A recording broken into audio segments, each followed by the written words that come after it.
گیا، کیونکہ اللہ نے قرآن اتارا ہے۔ یعنی یہ عجیب بات ہے کہ لفظ تو محفوظ ہوں لیکن معنی محفوظ نہ ہو۔ یعنی آپ کہیں کہ ہماری ہاسپٹل میں ہیلتھ منسٹر نے ایک آرڈر ایشو کیا تھا، آرڈر تو محفوظ ہے لیکن پتہ نہیں ہے کیا اس آرڈر کا کوئی فائدہ ہے؟ آپ کہیں کہ آرڈر ہمارے پاس ہے اور ہم نے باقاعدہ اس کو ماشاءاللہ سنہری فائل میں رکھا ہوا ہے، لیکن آرڈر کا مقصد کیا وہ یہ سمجھ نہیں آیا۔ تو یعنی اللہ نے قرآن اسی لیے اتارا تھا کہ لوگوں کو سمجھ ہی نہ آئے۔ بھئی باقی ہم تو عجمی ہیں نا، ہم تو عجم لوگ ہیں، چلو عجم کی تو زبان ہی نہیں عربی، لیکن عرب کو بھی سمجھ نہیں آتا نا کہ نماز کیسے قائم کرو، کہ نماز قائم کرنے کے لیے کیا شروط ہیں، کیا ارکان ہیں۔ قرآن کہتا ہے اذا قمتم الى الصلاة فاغسلوا وجوہکم، کہ جب تم نماز کے لیے اٹھو تو اپنے چہرے کو دھو۔ کیا بنا، جب نماز کے لیے مسجد میں کھڑے ہو کے چہرہ دھو، السلام علیکم، بس ہاتھ دھو، نماز میں کھڑے کھڑے مسجد میں، کیونکہ قرآن تو یہی کہہ رہا ہے کہ اذا قمتم الى الصلاة فاغسلوا وجوہکم وایدیکم الى المرافق وامسحوا برؤوسکم وارجلکم الى الکعبین۔ اب ہمیں یہ کون بتلائے گا کہ بابا اذا قمتم سے مراد ہے اذا اردتم القیامہ، جب تم نماز پڑھنے کا ارادہ کرو تو پہلے وضو کرو۔ یہ معنی نہیں کہ تم نماز کے لیے کھڑے ہو جو تو ہر آدمی وہی صاف لوٹا لے کے وضو شروع کر دے، پھر تو مسجد بن گئی ماشاءاللہ۔ اب 200 آدمی نماز میں کھڑا اور 200 لوٹا پکڑ کے وہی وضو کر رہا ہو تو حشر کیا ہوگا؟ تو اس لیے اب یہ بات ہمیں کون سمجھائے گا کہ اذا قمتم، اچھا قرآن کہتے ہیں اذا قرأت القرآن فاستعذ باللہ، کہ جب تم قرأت قرآن کرو تو اللہ سے پناہ پکڑو، تحفظ کرو۔ کیا معنی کہ جب قرآن پڑھنا شروع کریں بعد میں کہیں اعوذ باللہ من الشیطان الرجیم؟ تو یہ ہمیں کون سمجھائے گا کہ اذا اردت قراءۃ القرآن، جب قرآن پڑھنے کا ارادہ کرو تو پہلے کہو اعوذ باللہ من الشیطان الرجیم۔ اچھا قرآن کہتا ہے ہاتھوں کو دھو الی المرافق، تو الی المرافق کا معنی مرافق خارج ہیں یا داخل ہیں؟ الی بمانے ما ہے مع المرافق، یا الی للانتہا ہے کہ مرافق باہر ہیں؟ اس کا فیصلہ کون کرے گا؟ محمد مصطفیٰ صلی اللہ علیہ وآلہ۔ اچھا قرآن نے کہہ دیا آتوا الزکات، زکات دو، کس کو دیں؟ اچھا فقیروں کو دیں۔ کتنی زکات دیں؟ نصاب کیا ہے؟ سونے کا کیا ہے؟ چاندی کا کیا ہے؟ یہ کون بتلائے گا؟ محمد الرسول اللہ صلی اللہ علیہ وآلہ آلہ واصحابہ وسلم تسلیما۔ تو یاد رکھیں کہ قرآن بغیر حدیث کے محفوظ نہیں، کیونکہ وہ وحی مطلوع ہے اور حدیث وحی غیر مطلوع ہے۔ قرآن سنت کے بغیر سمجھ نہیں آئے گا، اور سنت اور حدیث جو ہے وہ جماعت کے بغیر سمجھ نہیں آئے گی۔ کیوں؟ اب ہمیں جماعت بتائے گی، صحابہ بتائیں گے کہ یا ایھا الذین آمنوا اذا جاءكم المؤمنات مهاجرات فامتحنوهن اللہ اعلم بایمانہن۔ میرا مدنی محمد مصطفیٰ، اگر عورتیں ایمان والی آئیں ہجرت کر کے تو پہلے امتحان کرو۔ اب ہم کیسے امتحان کریں؟ یہ کب آیت اتری، کیسے اتری، کس کے حق میں اتری، یہ ساری گواہی کون دیں گے؟ اصحاب رسول اللہ۔ ان سے جب ہم نے پوچھا کہ اس آیت کا کیا مقصد ہے، انہوں نے کہا کہ جب صلح حدیبیہ میں حضور کی صلح ہو گئی، کافروں سے صلح ہو گئی، اور اس صلح میں ایک شرط تھی کہ جو مسلمان مکے سے بھاگ کے مدینے جائے، اگر کافر مطالبہ کریں تو واپس کرنا ہوگا۔ اگر کوئی مسلمان نعوذ باللہ ثم نعوذ باللہ مرتد ہو کے مکے آ جائے، چاہے ہم مطالبہ بھی کریں کافر واپس نہیں کریں گے۔ یہ شرط ہو گئی، حضور نے یہ شرط قبول کر لی۔ اچھا خدا کی شان دیکھیں، ابھی سیاہی بھی خشک نہیں ہوئی تھی کہ ابو جندل صحابی آ گئے۔ اللہ اکبر، بیڑیوں میں بیچارے موقع ملا، بھاگ کے آ گئے۔ حضور نے کہا ابو جندل واپس، میں نے معاہدہ کر دیا ہے، اللہ کا نبی زبان سے نہیں بتا، حاضر یا۔ اچھا اب خدا کی شان یہ ہے کہ چلو وہ تو واپس ہو گئے، ایک عورت ہے جس کا نام تھا سعیدہ، سعیدہ بنت السبیع الاسلمیہ، وہ بھی مسلمان ہو کے آ گئی۔ اچھا وہ مسلمان ہو کے حضور کے پیچھے حضور کی خدمت میں پہنچی، اس کا خامن تھا مسافر المخزومی، وہ بھی وہاں پہنچ گیا، اس نے کہا اسے اردو دلائی امرادی میری بیوی واپس کریں، آپ کا ہمارا معاہدہ ہے۔ اچھا اسی طرح ام کلثوم بنت عقبہ بن ابی معیط وہ بھی مسلمان ہو کے آ گئی، انہوں نے کہا حضور واپس کریں، آپ کا معاہدہ ہے کہ جو آئے گا ہم واپس کریں گے۔ اب جناب اس مسئلے کو کون سمجھائے جب تک صحابہ نہ ہوں، ہمیں کون بتائے کہ واقعہ کیا ہے؟ اللہ تبارک و تعالی نے حکم دے دیا کہ میرے نبی صلی اللہ علیہ وسلم کہ اگر کوئی عورت آئے اور کہتی ہے کہ میں ایمان والی ہوں اور میں ہجرت کر کے آئی ہوں، میں کفر چھوڑ کے آئی ہوں، تو اس کا امتحان کرو، تحقیق کرو۔ فَإِنْ عَلِمْتُمُوهُنَّ مُؤْمِنَاتٍ اگر یقین ہو جائے کہ یہ ایمان والی ہیں، فَلَا تَرْجِعُوهُنَّ إِلَى الْكُفَّارِ ان کو کافروں کی طرف واپس نہ کرو، لَا هُنَّ حِلٌّ لَهُمْ وَلَا هُمْ يَحِلُّونَ لَهُنَّ نہ یہ ان پر حلال ہیں نہ وہ ان پہ حلال ہیں، تو اس لیے عورت واپس نہیں ہو۔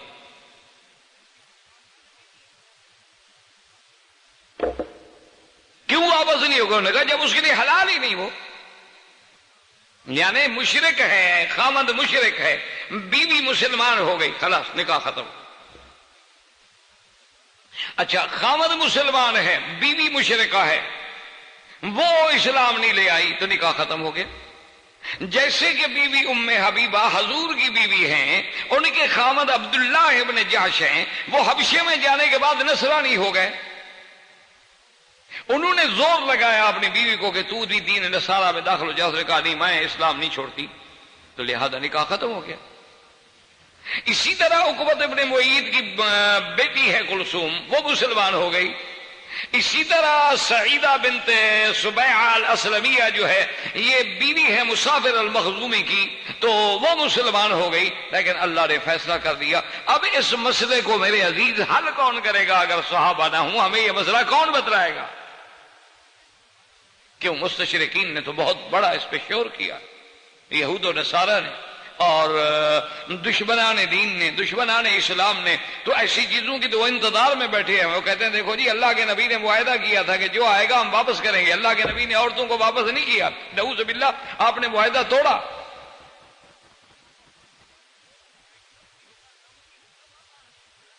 آپ نے معاہدہ توڑا۔ وہ کہتے ہیں کہ جی معاہدے میں یہ لفظ عام تھے کہ من اسلم، جو اسلام لائے، مرد عورت کی بات تھی نہیں، تو لہذا مرد آئے تو واپس کرو، عورت آئے تو واپس کرو،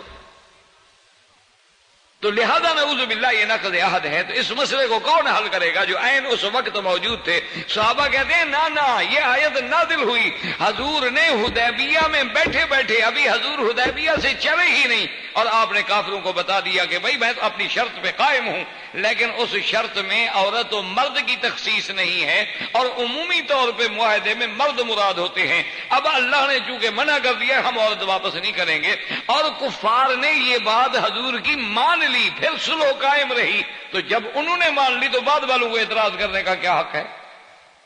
دیکھو نا سوال یہ ہے کہ نعوذ باللہ اگر حضور نے یہ نقض عہد کیا تھا، حضور نے یہ معاہدہ توڑ دیا تھا، تو کافر چیختے نا جن کے ساتھ معاہدہ توڑا گیا، لیکن وہ تو چیختے نہیں۔ 1400 سال کے بعد اگر کوئی اسرائیلی چیخنی شروع کر دے، یا کوئی یہودی چیخنا شروع کر دے، یا کوئی رشدی چیخنا شروع کر دے، یا کوئی بدبخت تسلیمہ نسرین جیسی کوئی عورت چیخنا شروع کر دے، تو یہ کیا بات ہوئی؟ جن کے ساتھ معاہدہ تھا وہ تو راضی ہو گئے۔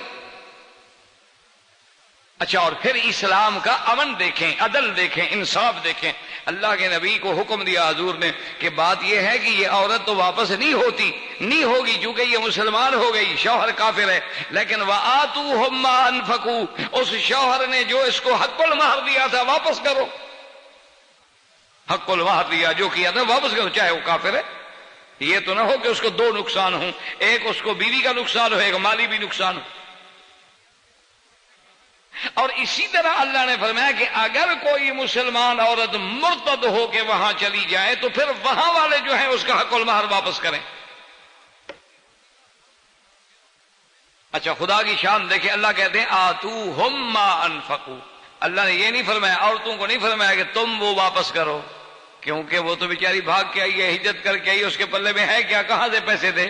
اللہ نے مسلمانوں کو خطاب کیا کہ ان کو پیسہ جو دینا ہے نا اس کا حق المہر والا تم دو، کہاں سے دیں؟ بیت المال سے دو، بیت المال میں نہیں ہے مسلمان چندہ کر کے دو، عورت کہاں سے دے؟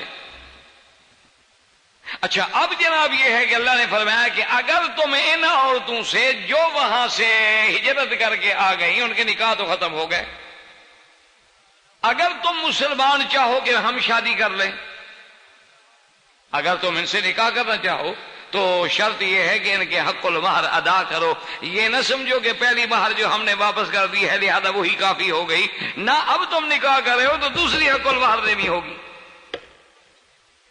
تو یہ ساری تفصیل کون بتائے گا؟ جماعت. جماعت کس کی؟ صحابہ کی. تو اگر ہمارا جماعت پہ ایمان نہیں ہوگا تو ہم صحابہ سے جماعت سے نکل جائیں گے، اور سنت پہ ایمان نہیں ہوگا تو ہم سنت سے نکل جائیں گے.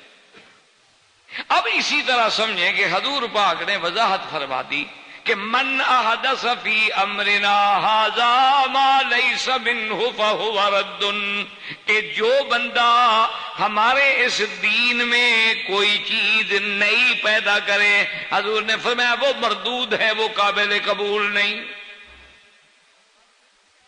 اسی طرح حضور نے فرما دیا کہ علیکم سنتی و سنت الخلفاء الراشدین، میری سنت خلفاء راشدین کی سنت کو مضبوطی سے داڑوں سے پکڑ لو.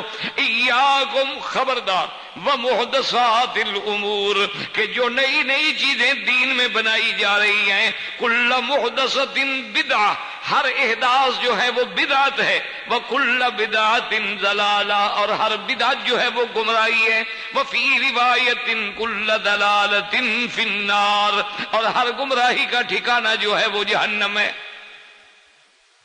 اور بدعت کیا ہوئی کہ جو بات دین میں نئی پیدا کی جائے، جس کا اصل قرآن میں بھی نہ ہو، سنت رسول اللہ میں بھی نہ ہو، خیر القرون میں بھی نہ ہو، اجماع صحابہ میں بھی نہ ہو، اور اب ایک نئی چیز پیدا کی جائے وہ بدعت ہے. اور ہر بدعت جو ہے وہ گمراہی ہے، اور گمراہی کا ٹھکانہ جو ہے جہنم ہے. اور بدعت اتنی بری بلا ہے کہ ایک حدیث پاک میں آتا ہے، حضرت علی کی روایت ہے، فرماتے ہیں آیاب اللہ ان یقبلا، آپ اللہ پاک نے انکار کر دیا ہے کہ ان یقبل توبۃ صاحب بدعت، کہ کسی صاحب بدعت کی توبہ قبول نہیں کریں گے، حتیٰ یدع بدعتہ، جب تک کہ وہ اپنی بدعت کو نہ چھوڑے.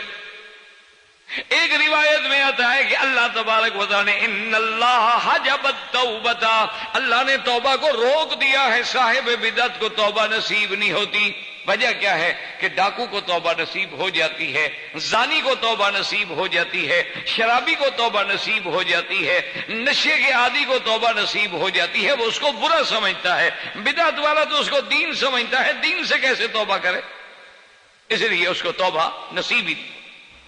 اور بدعت اتنی بڑی بری بلا ہے، حضور نے فرمایا من وقر صاحب بدعت فقد اعان علی ہدم الاسلام، فرمایا جو آدمی بدعتی کی عزت کرے، احترام کرے، اس نے اللہ کے دین اسلام کو گرانے کی کوشش کی. اچھا اسی طرح آپ دیکھیں کتنی بڑی سخت بات کی ہے میرے محبوب نے، فرمایا من احدث او آوا، من احدث او آوا محدثن، جو میرے مدینے میں، حرم مدینے میں، شہر مدینے میں، ما بین عیر الی ثور، جو مدینے کا پورا علاقہ ہے، فرمایا جو اس میں کوئی بدعت ایجاد کرے، او آوا محدثن، یا کسی بدعتی کو پناہ دے، اپنے گھر میں رکھے، کھانا کھلائے، روٹی کھلائے، فرمایا فعلیہ لعنت اللہ والملائکۃ والناس اجمعین، اس پہ اللہ کی لعنت ہے، فرشتوں کی لعنت ہے، اور ساری ایمان والی مخلوق کی لعنت ہے. لا يقبل منہ عدل ولا صرف، اور اس کے نہ اللہ فرض قبول کریں گے، نہ اس کے اللہ نفلی عبادت قبول کریں گے. اب آپ اندازہ کریں کہ بدعت کتنی بڑی بلا. اب جناب اسی طرح سمجھیں کہ ہمارے جو حضرات ہیں اللہ انہیں بھی ہدایت دے، اور اللہ تبارک و تعالی ہماری بھی ہدایت کے فیصلے کرے. انہوں نے اللہ معاف فرمائے، اللہ معاف فرمائے. اچھا ایک تو اب آسانی سے پہلے یہ دماغ میں رکھ لیں کہ اہل سنت والجماعت کیا ہوگا کہ ہم اس کے ہر عمل پہ نظر رکھیں گے. اگر اس کا عمل سنت کے مطابق ہے تو وہ کیا کہلائے گا؟ اہل سنت. صحابہ کے مطابق ہے تو کیا کہلائے گا؟ جماعت. صحابہ کے خلاف ہے تو جماعت سے خارج، سنت کے خلاف ہے تو اہل سنت سے خارج. کسی کے لیبل لگانے سے کوئی بندہ نہیں بن جاتا.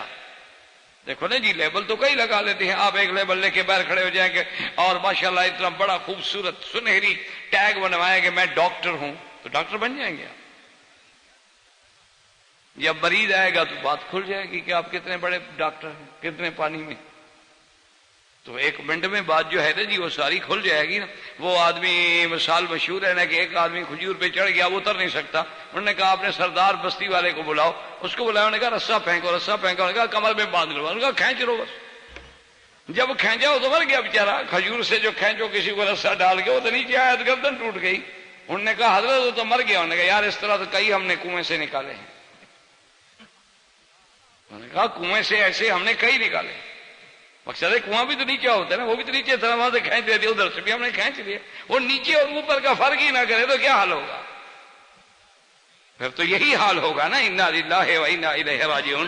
اب جناب بات کو سمجھیں کہ ہم دیکھیں گے کہ ہر آدمی پیدا ہونے کے بعد اگر وہ بچے کے کان میں اذان کہہ رہا ہے اور دوسرے کان میں اقامت کہہ رہا ہے تو کیا ہم کہیں بھی یہ اہل سنت ہے، سنت پہ عمل کر رہا ہے کہ بچے کے کان میں سب سے پہلی آواز ہی اللہ کے نام کی جائے کہ اللہ اکبر اللہ اکبر، اور دوسرے کان میں کیوں تکبیر کہہ رہا ہے؟ وجہ کیا ہے؟ بھی اس کو پتہ لگ جائے دنیا اتنی دیر ہے جتنی اذان اور تکبیر میں ہوتا وقت ہے، ایسے گزر جائے گی، پتہ نہیں لگے گا. اتنا جھٹکا سا ہے، آگے پتہ دیکھ لو، تم بھی پتہ لے لو. اچھا اب جناب وہ ایک کھجور ڈھونڈ رہا ہے اور بھاگ رہا ہے اور اس کو چبا کے اس کے جناب اندر حلق میں تھوڑا تھوڑا لگا رہا ہے. ہم کیا کہیں بھی اہل سنت ہے. جو کہ حضور پاک اسی طرح اپنے بچوں کو، اسی طرح حضور صلی اللہ علیہ وآلہ وسلم حضرت حسین، حضرت حسن رضی اللہ تعالیٰ عنہ کو کھجور چبا کے اپنے منہ میں پھر انگلی سے آپ یہ تالو پہ لگاتے کہ تاکہ اس بچے جو ہیں اس میٹھی چیز کو لے لیں. تو یہ بھی سنت پہ عمل کر رہا ہے. اچھا بچے کو خطرہ بٹھا رہا ہے، ہم کہیں گے سنت پہ عمل کر رہا ہے. اسی طرح آپ دیکھ لیں یعنی پیدائش سے لے کر موت تک اگر ہر عمل میں سنت ہے تو اہل سنت ہے، اور اگر ہر عمل میں سنت کے بجائے بدعت ہے تو اہل بدعت ہے. ایک کھلی سی بات ہے، یہ تو اندھے کو بھی نظر آ سکتی. اب دیکھو نا جی کہ ایک آدمی ہے، بچہ پیدا ہوا، وہ کہتا ہے جی رنگ ڈالو. بچے رنگ ڈال رہے ہیں اور گھروں میں بھاگ رہے ہیں. اور اچھا جناب بچہ کس ڈیٹ کو پیدا ہوا تھا؟ اور نے کہا جی وہ برتھ ڈے تو لازمی ہے، اور وہ ہو بھی کیک سے منائی جاتی ہے، اور وہ بریانی بھی اس دن کام نہیں آتی کیونکہ انگریز کی پوری نقل ہونا، بالکل خالص کیک، اور بالکل جیسے اور چاکلیٹ والا ہو تو زیادہ اچھا ہوتا ہے کیونکہ اس میں حرام کا مادہ زیادہ ہوتا ہے. جتنی چاکلیٹ آ رہا ہے نا دنیا میں، آپ تحقیق کر لیں اگر یہ حلال ہو، آپ بالکل تحقیق کریں. ہمارے کیا ہے جی، ہم تو مزے سے پی رہے ہیں، کھا رہے ہیں. انا للہ و انا الیہ راجعون. یہ جتنی بلا کافر بھیجے گا نا، لازم یاد رکھنا. شاہ جی کہتے تھے کہ اگر کوئی کافر، کوئی مشرک، کوئی ایسا آدمی اپنے بیٹے کی گردن کاٹ کے تمہیں ہدیے کے طور پہ پیش کرے نا، پھر بھی سمجھنا کہ اس کے اندر کوئی نہ کوئی اسلام کے لیے خطرہ ہے. وہ تمہارا خیر خواہ ہو نہیں سکتا. یہ سارا دن جو بپسی پیتے ہو کس کو بچا رہے ہو؟ سیف اسرائیل. آخری اس کا جو اسرائیل کے اندر ہے اس کا بدلہ کیا ہے؟ اور انہوں نے باقاعدہ اس کی لکھا ہے، پیپسی جو ہے نا جی، پے ایچ پینی سیو اسرائیل. 10 ارب ڈالر دیتا ہے صرف پیپسی کولا اور کوکا کولا اسرائیل کو. آپ کس کا تحفظ کر رہے ہیں؟ آپ کوکا کولا کی بوتل کو لے جائیں اور اس کو شیشے میں پڑھیں. جب الٹا کر کے پڑھیں گے تو لکھا ہوگا لا مکہ لا محمد. کبھی غور کیا ہے آپ نے؟ ہم تو انگریزی پڑھے ہوئے نہیں، آپ تو پڑھے لکھے لوگ ہیں، آپ تو غور کر سکتے ہیں. کیوں کریں؟ ادھر جاتی نہیں نظر، کیونکہ جو چیز ادھر سے آتی ہے وہ تو بالکل خالص ہے. کہتے ہیں جی انگریز جھوٹ نہیں بولتا. ہاں جی بالکل جھوٹ نہیں، معاملات میں جھوٹ نہیں بولتا ہے نا. انگریز جناب ظلم نہیں کرتا، ہاں بلی پہ کتے پہ باقی نہیں کرتا. اگر کسی کتے کو زخم لگ جائے، بلی کو زخم لگ جائے، پوری دنیا چیخ پڑے گی. لیکن انسان مسلمانوں کے بچوں کو بلڈوزروں کے نیچے کو چل دو، ان کی چینوں میں مسلمان